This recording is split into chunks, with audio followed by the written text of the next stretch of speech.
everyone. Today we're going to talk about the most common types of banana plugs based on their shapes. I have 3 types of banana plugs in hand, and you can take a look. First, we have the lantern-shaped plug, which is the most common one.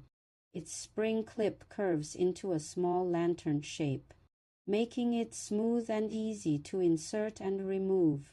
Next is a cross-shaped plug, which has a cross opening at the front. Once inserted, it fits tightly, providing more stable contact.